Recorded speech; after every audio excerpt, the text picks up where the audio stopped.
Guys, so despite what it may look like, I'm not in New Hope's basement. This is my new house. Well, my mother's new house.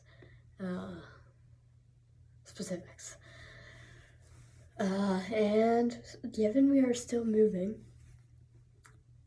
we don't have a table down here, so rather than my typical setup of get 3 identical tables out and a stool and chill in my grandma's basement, I have a stool for you guys. I'm sitting on the floor because I ran out of things to sit on. And I have my computer for the slideshow that I made 8 months ago, balanced on top of a laundry basket with a Tupperware lid on top. So we're getting creative today, kids. Anyways, I wrote this a long time ago. Long story short, yeah, I didn't put, I feel like I should read this. Okay. Okay, I was concerned. I read plug-in women. That sounded bad. It's not, don't worry. I'm talking about replacing the word man with the word woman. It's not that bad.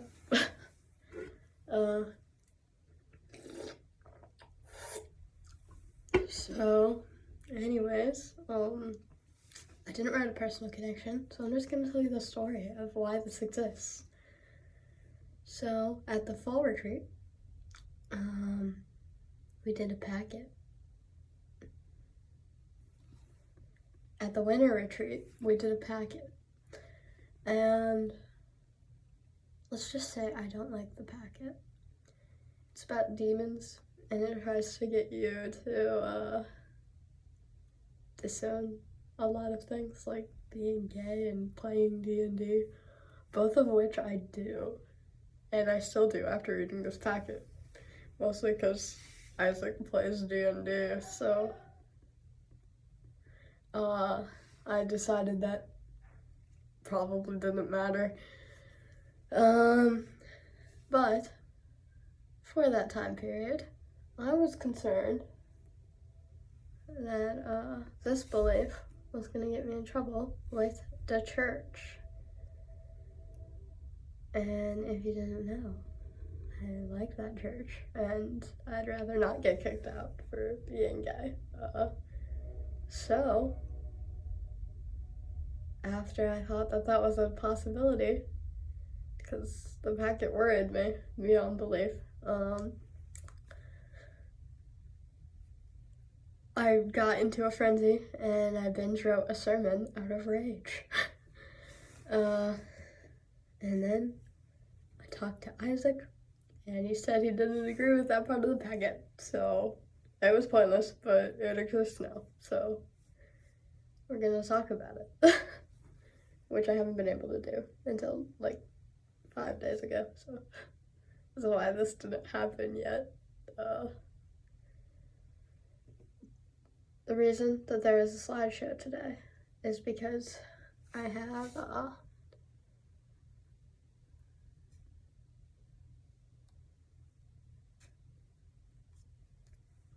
16 passages to read. I went a little bit overboard.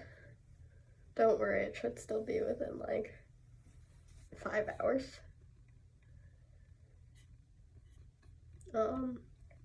So this is called the Clobber verses. If you don't know, it's verses that say you can't be gay. I'm debunking. I need nothing to do. Baja Blast is top tier.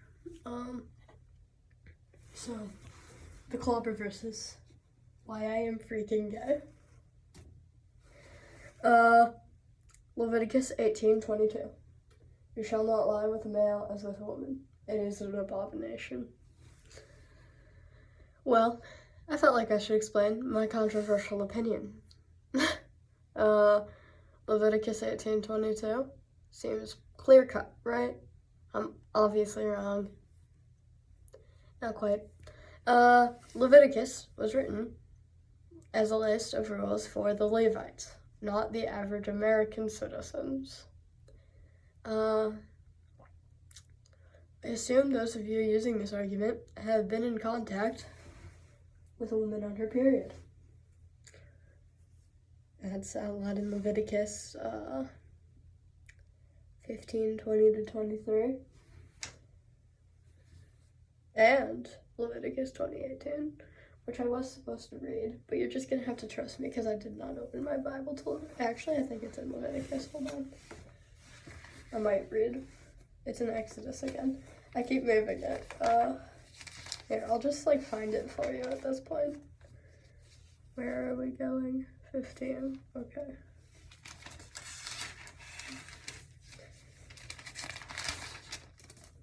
Anything she lies on during her period will be unclean, and anything she sits on will be unclean. Anyone who touches her bed will be unclean. They must wash their clothes and bathe with water, and they will be unclean till evening.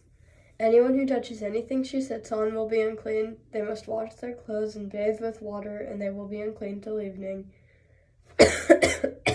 Whether it is the bed or anything she was sitting on, and when anyone touches it, they will be unclean till evening. And 2018 says,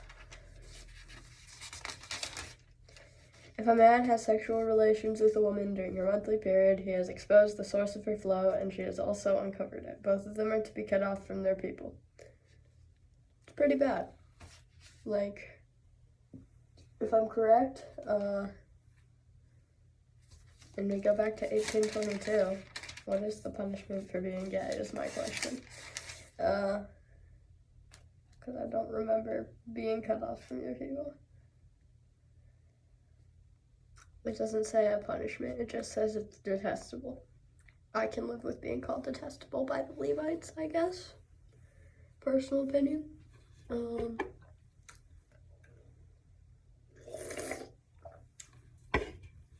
So,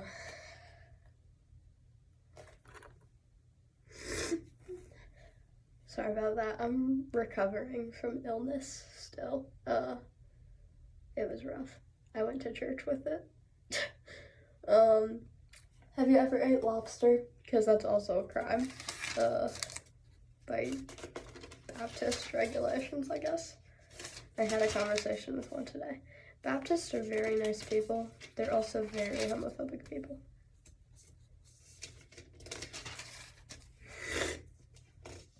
Once again, sorry. I'm trying not to, Theo texted me. Theo is my friend. He'd appreciate this.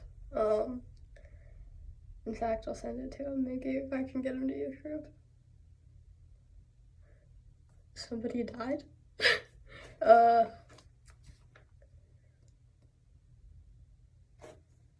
Leviticus 11:9-12 says,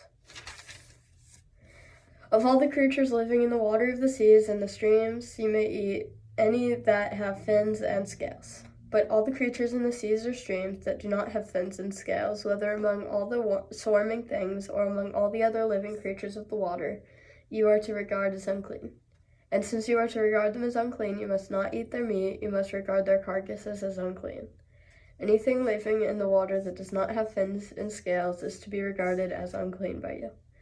For example, lobster, octopi, squid, sea stars, seahorses, whales. There's a lot of these, you, my friend, cannot touch a seal. If you believe in Leviticus. Speaking of, have you ate trail mix? Also illegal. Worn a mixed fabric shirt? Equally as bad. Both of which are in Leviticus 19:19.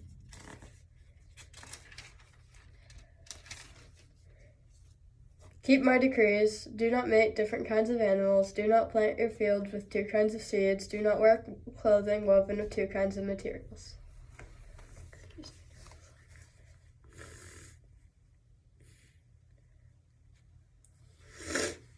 That did not work. I tried. Any farmers out there, finish harvesting your field, because that's bad. As in Leviticus 19:9. When you reap the harvest of your land, do not reap to the very edges of your field or gather the gleanings of your harvest. Okay, there's one more. Have you ever cut your hair or your beard?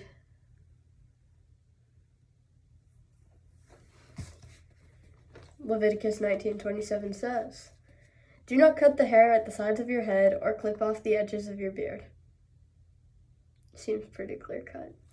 As I've stated, all of these things are perfectly fine as long as you don't try to use Leviticus to condemn gay people. Because, like,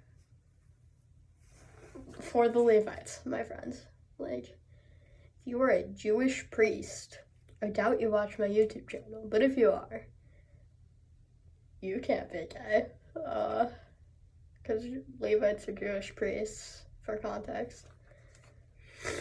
But the rest of us, poor and unsuspecting children of God, aren't Levites. So, sucks to be you, I guess. I think I have the rest of these on. You may be thinking, Leviticus 20:13. If a man lies with a male as he lies with a woman, both of them have committed an abomination. They shall surely be put to death. Their blood shall be upon them. This one actually gives us a punishment. That's better, I guess. I'd like to know what I'm getting into, rather than just be called detestable.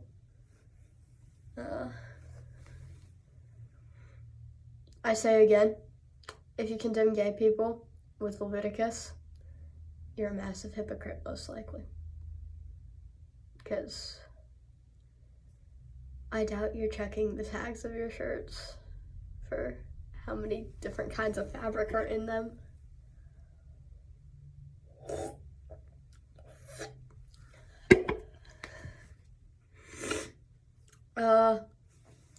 Romans 1:27.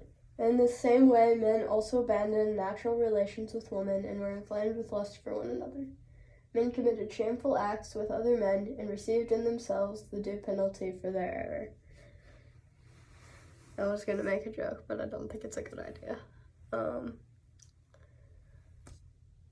This seems straightforward, yet I don't think it is. It states that they were inflamed with lust for one another. I'm hearing lustful activities out of a relationship, let alone marriage. I also read this as saying that they were previously with the women, meaning it's cheating. Cheating is bad. God agrees. That's why there's rules about infidelity. I think that this condemns those things, not homosexuality. I wrote homosexuality in the sermon a lot because I did not know if I would be out of the closet when I read this to people, so. 1 Corinthians 6:9 KJV? I don't know why it's KJV. It's KJV though. Robbie would be proud of me. 10 views and I'll send it to him. Know ye not that the unrighteous shall not inherit the kingdom of God?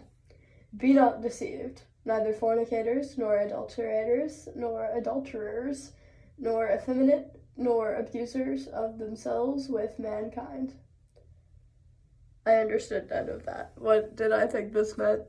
Oh, okay, I googled definitions. That's a very me thing to do. The word fornicators means people that do bedroom activities before marriage. So once again, infidelity. And despite what some would say, effeminate does not mean gay. Effeminate men were not accepted at the time as proper men. So Paul may have said that due to his culture. Effeminate men are like feminine. So like, I know a lot of them that are not gay. I was gonna make a list, but I decided they wouldn't appreciate that, so we'll save it for after asking their permission. Revelation 22:15. Outside of the dogs, those who practice magic arts, the sexually immoral, the murderers, the idolaters, and everyone who loves and practices falsehood. I have so much trouble saying idolaters, whatever word that is. It's hard. It's like acts, which I also cannot say. I just can't say anything. There we go. Amazing. This doesn't talk about gay people. I'm betting people are putting gay under sexually immoral. But I can just as easily point out that sexually immoral usually means fornicators and cheaters. So once again, infidelity. I feel like I'm saying that one a lot. Genesis 19:5. Oh. They called to Lot, "Where are the men who came to you tonight? Bring them out so that we can have sex with them." So the main point that people make here is that God proceeded to blow up this town. Excuse me. And for some reason they pin it on the fact that these guys wanted to gang rape some men. So 2 points here. One, this is wrong because it's gang rape. It would not have made the verse all right if you plug woman in for men. Because then it says, they called to Lot, "Where are the women who came to you tonight? Bring them out so that we can have sex with them." That does not sound better. In fact, that sounds worse. And 2, NIV says to have sex with them, but the Hebrew word here translates to know, and doesn't typically mean to know sexually. So, they might have wanted to go to tea, for all we know. It's heavily possible. Throwing it out there. I personally put more weight to the first answer because it works no matter how you translate that word. But, like, the second one's useful.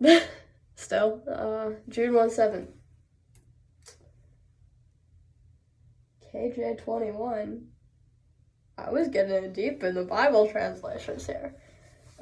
Even as Sodom and Gomorrah and the cities around them in like manner giving themselves over to fornication and going after strange flesh are set forth as an example, suffering the vengeance of eternal fire. Sexual immorality or fornication definitely describes the gang rape that occurred in Genesis 19. You know, like, it's probably considered infidelity.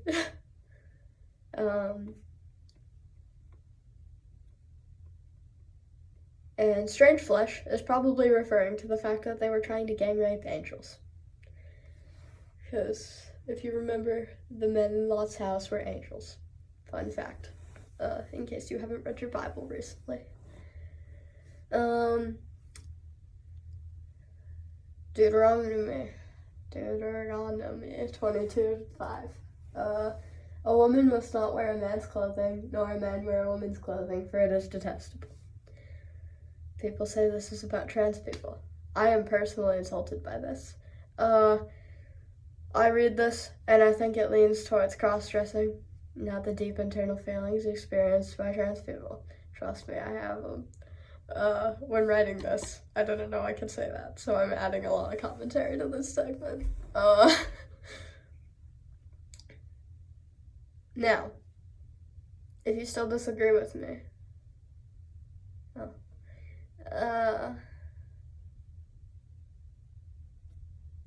I have one more passage that might convince you. It might not convince you I'm right, but it'll convince you you're wrong. Okay. 1 Peter 4:8. NIV. I wrote down all of these, apparently, because NIV is what I usually use. Above all, love each other deeply, because love covers over a multitude of sins. I use this a lot. I didn't know I used this a lot at the time, but I used this a lot because I started using this in, like, every sermon after this. It's, like, such a good answer. Because, like, if I'm talking about the law and sin, love covers over the law and sin. If I'm talking about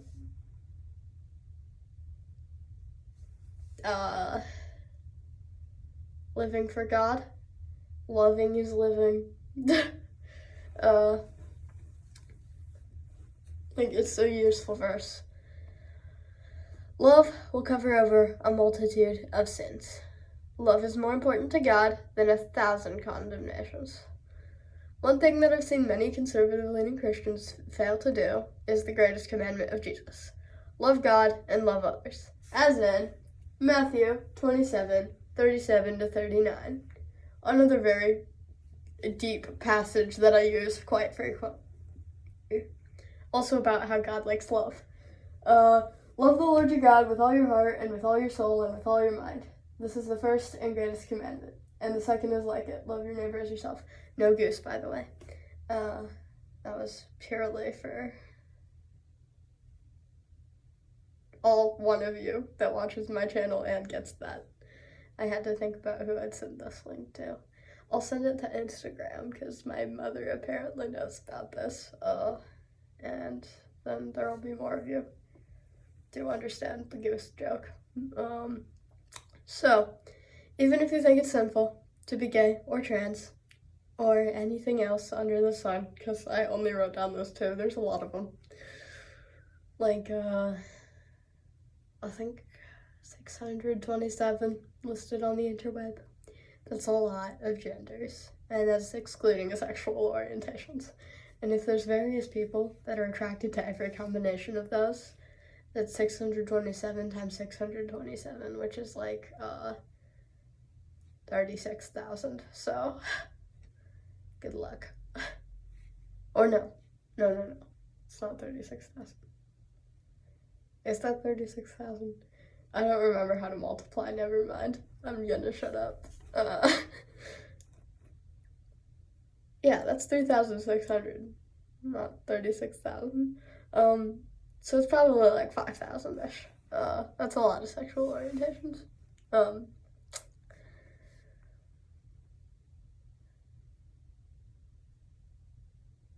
I have no idea where I was. You have to remember that it does not matter at all if you think it's a sin, because realistically, let's be fair, it's love. Like, I know a lot more Christians that call people slurs than I know queer people that call people slurs. And I know a lot of both things. Like, I've got a pretty decent size to consider. Like, if I'm going to enter gay club here, and I'm going to Worcester Christian School, you'll never guess where I get called more slurs. So queer people have the love going. Like, I know a lot of queer Christians, and I think we're fine. Like, we're doing the love. That's the second greatest commandment. And if we're Christians, I bet we love God. Like, what matters is that you're someone who loves Jesus and loves others with everything you have. And then you're following God's law. There's like this is God's law. All 3 verses of it. All that stuff about the Levites, it's for the Levites. All that stuff in Exodus is for the Jews that don't believe Jesus got rid of all of that with the absolving of the law, you know? I read that wrong. I was confused. I am being blown up, okay?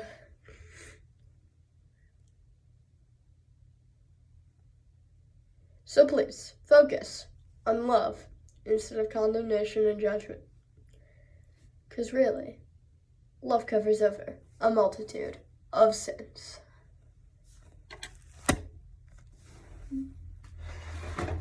That thing was poking me in the side the whole time. So, updates. At New Hope, Isaac's letting me use my name, which surprised me too. Like, I cannot blame you if you're surprised. I was surprised. I've asked him 4 times if he's sure about that.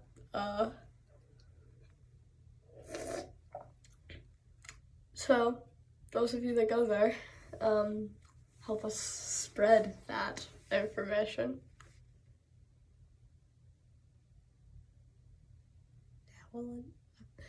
Instagram is confusing. I need context.